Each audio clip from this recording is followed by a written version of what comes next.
จะมีผู้บ่าวเนี่ยเพ่มาขอดองจ้ะเดี๋ยวนี้นะบ่บ่แพงก็ได้สักบ่แพง50 ล้านน้องสิเอาผัวนี่อ้ายสิบอกความจริงเด้อคันเจ้าสิเลือกผู้บ่าวซ้ำบ่าววงบ่าวบุญตานี่บ่ได้เขาไล่ใจแห้งนี่น้องคันเจ้าสิเลือกก็คืออายุมันลื่นกว่าเจ้า20ปลายกว่าปีตอนนี้เจ้าจักปีอะ20แล้วถ้าหลังจาก20สำเร็จแล้วน้องก็สิเอาให้คือกันแหล้วเนาะเจ้าเวียกอีพ่ออีแม่คันเจ้าบ่ได้ซอยอีพ่ออีแม่มีแต่2คนเด้อีแม่ก็บ่เห็นหุ่งส่วนอ้ายเจ้าก็เอาเมียปะอีกอีพ่อแม่ไปสู้เมียทางเมืองวิระอีกโอ้ขอดองแพงบ่ภาษาวิระนะจากล้านเมียเจ้าน่ะ20ล้าน20 ล้านแต่ไปยังน้องสาวลาเจ้าว่าอยากได้กระดอง50ล้านอีกเอ้า บัดเจ้าเอาเมียทั้งนั้นบ่แพง20ล้านเจอได้2ห้องเว้ยอ้ายเจ้าเอาเมีย20ล้านเจ้าก็เอา20ล้านคือกันเด้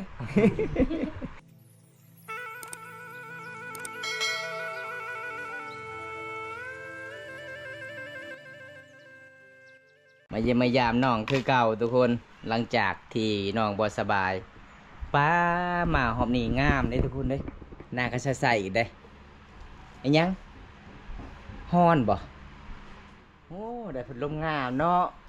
เอามื้อนี้ก็คือเห็นพัดลมเลยทุกคนหนาวเนาะ สบายดีเด้อสะฮอมสบายดี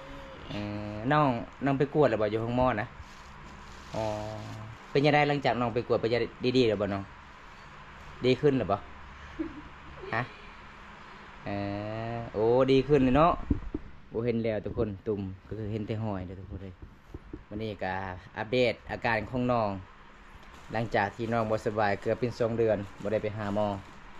น้องไปกวดได้จักเทื่อแล้วอยู่ห้องหมอนะยังอยากนอนอีกนะ ว่าซะฮอมไอ้ยังเจ้าคืออยากนอนแห้งแท้เมื่อยมันเป็นจะไปลมผู้บ่าวตามไฟเบิกนี่หลังจากเศร้าบ่สบายแล้วจะไปลมผู้บ่าวไปเล่นโทรศัพท์เมื่อคืนนี่บ่ได้ไปบ่มีแต่อยู่บ้านนี่เลยไปเล่นนี่เห็นบ่ไปกลางเว้นกลางคืนกลางวันก็ไปกลางคืนก็ไปโอ้แสดงว่าตอนนี้ก็คือเล่นโทรศัพท์ได้เลยเนาะเป็นยังไงรู้สึกมีผู้ใหญ่ใจดีจากประเทศอเมริกาซอยน้องดีใจแห้งบ่น้องดีใจโอ้ดีใจเนาะจนผู้ใหญ่ใจดีเบิ่งคลิปก็คือสงสารน้องจนผู้ใหญ่เพิ่นก็ซอยน้อง2 เทื่อทุกคนสงสารเนาะสงสารน้องหลายเฮาก็ดีใจนำน้องปกติน้องก็ออกแดดก็บ่ได้ออกบ้านก็บ่ได้มีแต่อยู่เฮือนอยู่ศาลทุกคนเลยอันนี้เจ้ากำได้เนาะมือเจ้าเนาะทำแบบนี้เนาะได้กินข้าวแล้วสบายเลยบัดนี้ตอนนั้นบ่ได้เลยบ่บ่ได้เลยประมาณจักล้านหมดขายยาไปกวดบ่ฮู้บ่แล้วเงินนี่น้องไว้นำไผนำไม่พออีแม่จะไปก็บ่ได้ไปกวดนะกับอ้ายเจ้าพอนี่แม่นบ่อีพอแล้วบ่ไปว่ามันจะประกวดได้ช่องแซนจะตัวไอพ่อจะเอกว่าเงินหมดแล้วได้พอเอ้ย มื้อนี้ได้เป็นชุดแล้วเนาะชุดสีแดงคิวก็แดงคิวก็แดงสุกก็แดง แต่ว่าประตูน้องลงแหงเนาะแม่จอยแหงได้ตัวเลยเบิ่งตอนยังบ่ได้เป็นไข่นี่ตุ้ยได้พอดีคุณดีนี่จอยจังเนาะบ่ได้กินข้าวหลายมื้อบ่กินซื้อหรือบ่ยาบำรุงบ่ได้ซื้อซื้อไปกินเด้อบำรุงร่างกายซื้อมาใหม่แฮงดีวันนี้ก็มาขอน้องเด้อทุกคนเด้อจะอยู่ผู้เดียวอยู่เฮือนบ่ไอพ่อไอแม่ได้ไปไสออกให้ชวนเด้อเจ้ามีแต่ออกเฮือนยังออกแดดบ่ได้เนาะเป็นยังไงตอนนี้ยังคันคือเก่าหรือว่าบ่คันแล้วบ่คันเลยเนาะโอ้ยังเห็นแต่หอยมันทุกคนบางคนก็บอกว่า ผู้ใหญ่ใจะดีจากประเทศอเมริกาเห็นคลิปเจ้าเขาบอกว่าบ่ต้องอยู่ใกล้ๆกับชาวห้อมได้ติดได้จักหน่อยนี่ได้ พยาธิมันแพร่ไหว ติดอันนี้บ่น้อง ติดบ่อิ บ่ฮู้ เอ้าไอ้แม่เจ้าจับเจ้าตลอดเด้ติดบ่ไอ้แม่นะติดคือกัน บ่ได้ติด บ่เป็น อืม มีแต่เจ้าเนาะเออ คอยเห็นอะไรหลายๆคน FC ฝั่งไทยคอมเมนต์ว่าเสาหอมนี่ถูกยาฆ่าหญ้าบ่แม่นบ่ที่พ่อเจะสิยาฆ่าหญ้าบ่แม่นบ่ นสิทธิ์บัตรนสิทธิ์หาบัตรมันมีเปล่า บ่ อ๋อ เออมันบ่แม่นเนาะมื้อนั้นก็คือน้องไปเลี้ยงงัวได้อยู่ดีๆก็เป็น น้องว่าย่างเกือบบ่ได้ฮอดเฮือนฮอดศาลมาฮอบนี้หน้าก็ใสๆเด้อทุกคนเด้แต่เสียดายยังโสดตลอดเลย เป็นยังไงเป็นยังไงหลังจากที่ผู้ใหญ่ใจดีประเทศอเมริกาซอยเรือน้องเขาเข้าใจอยู่บ่อายเพิ่นเคยโทรอยู่บ่ฮะบ่เคยโทรเลยโอ้เอ้าขอเข้าใจในคลิปอีกเอ้าก็บ่ได้เข้าใจทาง Facebook เจ้า ปกติก็โทรบอกเนาะ เข้าใจเด้น้องได้ย้อนอ่านแล้วตอนนี้ว่า ได้ยินอายแล้ว ก็บ่มีอายอ่ะน้องก็บ่มีฮอดปานนี้เอ้าขอเข้าใจเด้อ บ่เป็น ว่าบ่เป็นบ่เอาเป็นเจ้าก็พักแต่หัวใจซื่อๆก็ได้ เพราะว่าใจบ่เป็นกับใจรูปบาบุญตานะ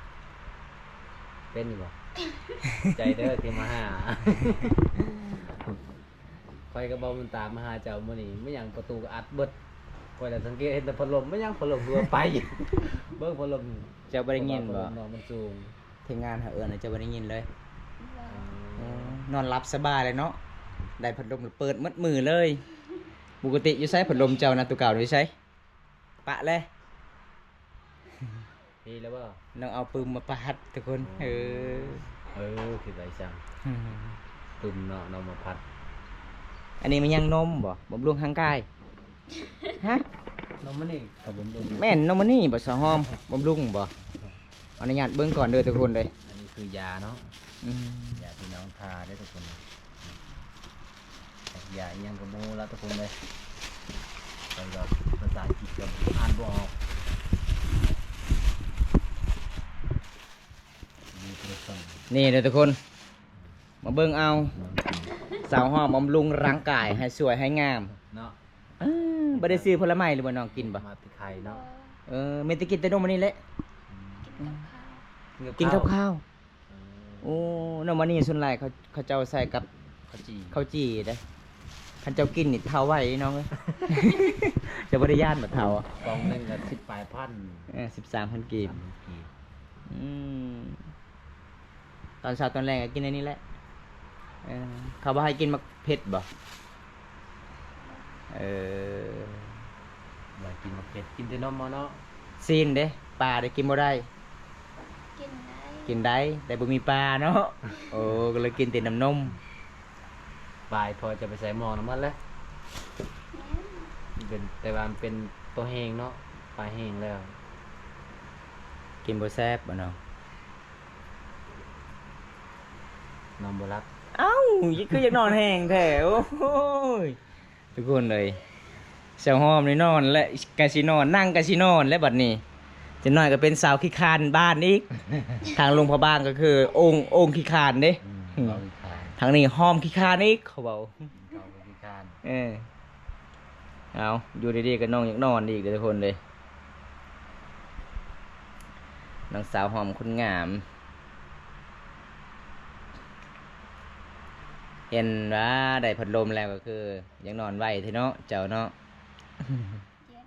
เย็นบ่จักมื้ออะไรน้องซื้อพัดลมนี่ 4 มื้อ 4 มื้อ อารมณ์มันซื้อมา แสดงว่า4แสนเนาะ อารมณ์ใหญ่สุดเลย เออ พอจะหอมว่าคันเปิดนี่เท่านี้ทั่วเบิด นี่พอจะหอม ได้เงินมาได้ใช้ซื้อพัดลมนี่ น่าจะดี บ่ยังจะได้จากประเทศใดให้น้อง บ่รู้ โอ้ยแล้วโอ้ ลืมเลย บ่แม่นจะรักเงินนี่พ่อบ่ บ่ คือบ่ลืมไว้แท้ ผู้ใหญ่ใจดีจากประเทศอเมริกาบ่โอ้ไอ้ใหญ่เพิ่นรออยู่บ่น้อง รอ รอเนาะชุมพอใจดีเนาะอ๋อคันคนบ่รอคือบ่บองบ่บำตานี่คนบ่ใจดีเลยเด้ คือว่าอ้ายเพิ่นรอจะเห็นแล้วนี่ จะเห็นอยู่ไสสะหอม อ๋อ เห็นอยู่โทรศัพท์ โทรศัพท์อายุเราจักปีเจ้าถามนะ เราว่า55 55 โอ้ โอ้ยังบ่มีเมียหรือว่ามีเมียแล้ว มีหรือเปล่า บ่ฮู้ลาบ่บอกเลย บอกค่ะบ่ได้ถาม ถามแต่อายุซื่อๆอายุก็เจ้าบ่ได้ถามบ่เราบอกเองเลยเราก็ถามอายุเจ้าจักปีเราถาม จะ30 อีหยังสาวหอมนี่เวลาถามยุ่งยะมุยุ่งยะปากว่าบ่ออกเลย เป็นอะไรสะหอม เอ้าหลังจากดีบ่สบายแล้วก็บ่ออกอีก บ่อีก ฮะบ่เบิ่งไปซื้อยาอีกแน่ เบิ่งน้องก็ยังนอนแฮงคือสิแม่นแบบดนแล้วลายมือเป็นเดือนบ่ได้เลยอันนั้นบ่ลิ้นโทรศัพท์แล้วก็ขึ้นไปลิ้นมือเดียวแจ้งเลยบ่จ๊ะ บ่ได้แจ้งบ่ แต่เขาอยากนอนบ่สบายเนาะนอนนั่งก็บ่ได้ทุกคนเลยบ่แม่นมันดีแต่ในมือในตีนจะบ่ดีในตัวเจ้ายังบ่ดี ยัง ดี ดีคือกัน เจ้าน้องเสือแล้วไผสิถ่าให้เจ้านะบ่คือในมือเจ้าในตีนเจ้าได้เจ้าถ่าเองได้เด้ เราตาตายเด้อ มาให้ค่อยถ่าให้ซะ ดีไวขนาด ยาตัวใดยาตัวนี้บ่ ตัวนี้บ่ใส่ก่อนบ่เออย ายาย่างนี่น่ะ ตัวนี้เด้ใส่กลางคืนอันนี้นะ ยัน คือกัน คือกันหลอดเดียวก็หลอดนี้ก็ให้ค่อยเด้อไอ้รีบอ่ะโอ้ยอย่าและจักหน่อยไอ้พ่อเจ้าหายเจ้าซื้อราคาแพงๆอันนี้ก็ซื้อยาได้นี่แพทย์บอกว่าจังได้นี่ยานี่นะซื้อจังได้ยานี่นะ โง่เลย แล้วว่าบ่ออกอีก ยาเป็นตุ่มบ่สะหอม ยายังนี่เขาเอิ้นน้อง ยาเป็นตุ่มบ่นี่บ่ ฮะโอ้ยไม่ได้บ่ชิยานคือกันเด้อ คือเป็นคนที่บ่ปากบ่เว้าอีกมาหอบนี้ คันแขกมาแต่บ้านอื่นนี่เขาบ่กล้าอยู่ในน้ำซอมนี่ บ่ว่าเลย บ่ปากบ่เว้าอีก สิทาบ่เอาทาลองเบิ่งอ่ะ ทาแม่น้องหิวจน ทาแล้ว มันเป็นบาดเด้เจ้าแบบเจ้าทาแล้วให้มันแห้งแล้วจากนั้นเจ้าต้องใส่รองเท้าได้ อันนี้คือเขาออกนี่อย่ามันบาดต่อเด้บ่ดีจักเทื่อ เบิ่งอยู่ดูแกะเบิ่งดู เป็นเกียร์เฮอเบอร์ในรถเบอร์นี่ โอ้ดีเลยเนาะโอ้ไวขนาดเลยดีขึ้นเลยได้สองห้องไปโอ้ มาทางนี้ดู โอ้ โอ้เริ่มดีแล้วเนาะ เริ่มดีแล้วเห็นโลดทุกคนอาการ บ่ ดี ใส่ก็ได้อันนั้นน่ะรองเท้า บ่ใส่ก็ได้คันเจ้าใส่รองเท้ามันสิเป็นแดงได้น้องเอ้ย มันอบเด้ มันอบ มันร้อนตลอด มันละลายมันเป็นน้ บ่มีอาการระบายเนาะ ำสบายเนาะไอพอไอเมย์จะมานี่มีปะตลูกสาวอยู่เฮือนก็ได้แล้วเนาะบัดนี้เนาะพูดไอเมย์เพิ่นว่ากลางคืนบ่ได้นอนเลยสาวหอมให้ตลอดเลย ให้รีบบ่ซอ ให้ อืมลืมแล้วทุกคนเริ่มดีแล้วอ้าวใครแต่มีผู้ใหญ่ใจดีจากประเทศ USA สงสารน้องเฮาก็ดีใจน้ำน้องละลายปกติเห็นน้องก็โอ้ยสงสารแฮงเลยทุกคนเลยอาการของน้องคันแล้วก็เวลาเก่ามันเจ็บเวลาอันคันแหลมมันกัดอีกนิดยังยักเนาะจนอยู่บ่ได้ทุกคนอยากให้ บ่ได้เกาให้เจ้าแม่เจ้า คันเจ้าฮู้ตอนแรกๆก็จะไปกวดเลยคาถาไม่เงินก็เศร้าเนาะ เซาไว้เนาะ อันนี้ตกเป็น2 เดือน ดีแล้วบ่ได้เป็นหยังเนาะ เออ ตีนพิการให้ก็เต็กแล้ว ข้อยเลยคิดว่าแล้วสาวหอมนี่ตีนเริ่มใหญ่เกือบบ่ได้พัวแล้วย่างก็บ่ได้ ไปสิมักเนาะคันตีนพิการ มีผู้เบาก็สิกู้ยังแล้วเหมือนเฮือนเมื่อซาน อันนี้ก็ดีใจนำน้องเด้อทุกคนเลย ดีเลยเนาะอาการดีขึ้นแล้ว ขอบใจหลายๆที่ใจดีที่โลกเห็นใจสาวห้อมแต่สาวห้อมนี่บ่ได้ใจเลยบ่ได้เข้าใจนะอายเพิ่นเลย บ่แม่นจะเป็นแพงกับอ้ายเพิ่นบ่คือเจ้าเขาเข้าใจบ่ออกเลยฮะค่อยฮู้ได้ว่าเจ้าล่มทุกมื้อทุกวันได้กับลาวได้ เห็นบ่ จะเป็นแฟนแล้วจึงว่าเจ้าบ่กล้าเขาเข้าใจ เป็นแฟนแล้วบ่ แม่น บ่แม่นเราซอยเจ้านี่ดีแล้วเราจะเป็นแฟนกับเจ้าเลย ตามข่อยเบิ่งนี่แม่นบ่ ว่าเป็นแฟนบ่เป็นของมันบ่จักเงินตัวนั้น นั่นแหละอีกบ่ตอบอีก ได้สาว อยากสหอมทุกคนขอโทษเด้อผู้ใหญ่อยากสหอม จะอย่าให้ได้สาวเด้อ จะน้อยคือเซาเซอะเฮาไปกับบ่วกเฮาถามเกี่ยวกับหาเงินหาคำสงสารน้องเพิ่นให้ตลอดเลยหน่อยเจ้าอีกให้นี่เฮาถามตลอดว่าจะเป็นแพง เบิ่งน้ำตากำนวยอยู่ เออ อีหลีได้เบิ่งน้ำตาเบิ่งนะแต่เว็บบ่มันจะทำมาแล้วได้สาวน้ำตาสิไหลแล้วนะ เอาคันเจ้าสิเอาอันใหญ่เพิ่นก็ดีใจนำเด้อเฮาก็ขอแต่ไปกินไก่ตัวหนึงเฮ็ดให้อ้ายบอกว่าข่อยสิอยู่นำอ้ายเพิ่นละเด้ออ้ายมาเด้อไปผูกแขนน้องอ้ายก็สิไปละเดินยนต์ไป สิมียนต์มาที่ไสก็ได้รถจักรขี่กันบ่มีเนาะ สมมุติว่าจะมีผู้บ่าวเนี่ยเพลงมาขอดองจ้ะเดี๋ยวนี้นะ บ่ บ่แพงก็ได้สักบ่แพง 50 10 ล้าน 50 ล้านก็อายเพิ่นสู้ไหวเลยน้องเอ้ยคันนี้เด้อน้องคันน้องสิเอาผัวนี่อายสิบอกความจริงเด้อคันเจ้าสิเลือกผู้บ่าวซ้ำบ่าววงบ่าวน้ำตานี่บ่ได้ เขาไล่ใจแห้งนี่น้องคันเจ้าสิเลือกก็คืออายุมันลื่นกว่าเจ้า20ปลายกว่าปี เออ ตอนนี้เจ้าจักปีอะ19บ่20แล้วบ่ได้น่ะสาวหอมแต่ละเทื่อค่อยมากับบ่เคยได้เห็น ว้าวบ่ อาย อายอิหยังอายคือบ่ปากบ่บอกเลยเฮ็ดแบบนี้ซื่อๆนะ เกิ้งๆบ่ อย่าอายเพิ่นเด้อทุกคนเป็นอายของจอมเนาะ เป็นอายกกบ่ อายหรือว่าน้อง หรือว่าอายกลาง อาที่สาม อายที่สาม ผู้ดอนๆนั่นได้จ้ะอาย ที่ จะ สี่ คือกัน อันนั้นเป็นอายที่สองนั่นน่ะเนาะผู้ดอนเนาะโอ้ จะลูกล่าอ๋อ เจะเป็นลูกผู้ที่สี่เจ้านะบ่ซอมเป็นลูกผู้ที่สี่บ่ แม่น แต่ผู้นี้เอาเมียก่อนโอ้ผู้นี้แหละ เวลา ผู้นี้แหละไอ้แม่จะว่าไปสู่เมียทางพุ่น อืม โอ้ส่วนอายสองคนยังบ่ทันเอาเมีย ยัง อ๋อ ไอ้ทหารไอ้กบ อ๋อ แสดงว่าเจ้านี่รอเลยเนาะ รอ เอาเรียนก่อนเขาเรียนมาน่ะ เรียน โอ้ยคือได้ เลิ ยิ ก น กินข้าว คือ เอา ได้ยินกินเสียงอันนั้นเขาเรียนโดนเอ้ย กินข้าวกับเรียน กินข้าวกับเขาเรียน บ่มีอาหารกิน เส้นปลายแล้วเนาะตอนนั้นเนาะ เส้นห้าง เส้น50 เส้น50 ปาโต แพง อาหารเพิ่นกับทุเรียน เจ้าก็กินบ่เจ้าหอมบางคนนะบ่มักมันก็ว่าเหม็นเนาะ เม่นบ่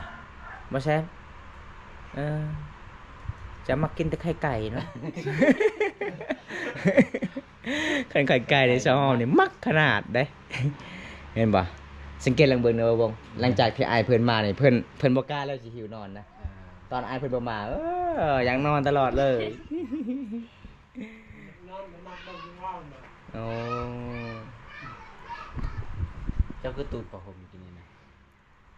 จะตกใจ หนาวบ่ เห็นบ่บนตาจะตกใจบ่ คิดว่าโจรบ่ บ่ อ๋อแต่แดดนี่น้องก็ตูดผ้าห่มโอ้ก็แล้ว นอนหลับสบายเลยเด้ แม่นก็เลยว่าแปลก ล่ะ ในสหอม แล้วเปิดพัดลมเบิ่งแล้วปีนไปปีนมา เมื่อวานได้พัดลมมาก็ครั้งแรกในชีวิตเด้ ปกติน้องก็เอาปึ้มมาผัดตลอดเลยเนาะเอาทุกคนเลยวันนี้ก็เฮาก็ดีใจน้ำน้องหลายมีผู้ใหญ่ใจดีจากประเทศ USA ช่วยเหลือน้องแล้วก็เห็นคลิปน้องสงสารน้อง วันนี้เฮาก็ยอกน้องแน่ทุกคนขอโทษขออภัยพี่น้องเฮาได้รับชมทุกคนเว้าผิดบ่ได้ขอโทษขออภัยเด้อพี่น้องเพราะว่าเฮาก็เคยหยอกเล่นกับน้องสาวหอมตอนนี้สาวหอมก็ยังบ่มีใครคุยทุกคนเลยก็เลยเฮาก็ไปเบิ่งอาการของน้อง แต่มาเมื่อนี้คืออาการของน้องดีขึ้นแล้วทุกคน ดีขึ้นแล้วเนาะ เฮาไปกับ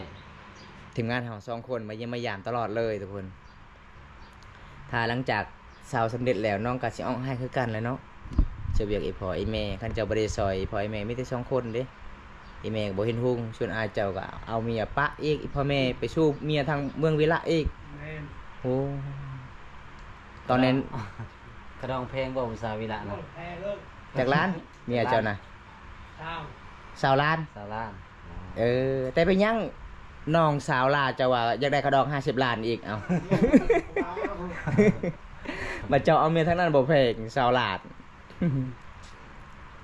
ทางน้อง เจอได้สาวหอมเว้ยอายเจ้าเอาเมียสาวลาดเจ้าก็เอาสาวลาดคือกันเด้